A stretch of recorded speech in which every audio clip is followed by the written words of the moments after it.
working for victory. Rosie, the Riveter, keeps sharp lookout for sabotage.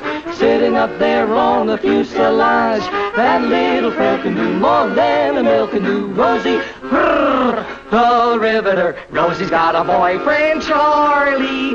Charlie, he's a Marine.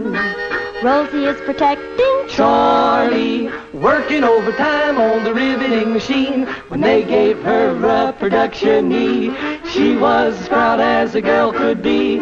There's something true about red, white, and blue about Rosie, the Riveter.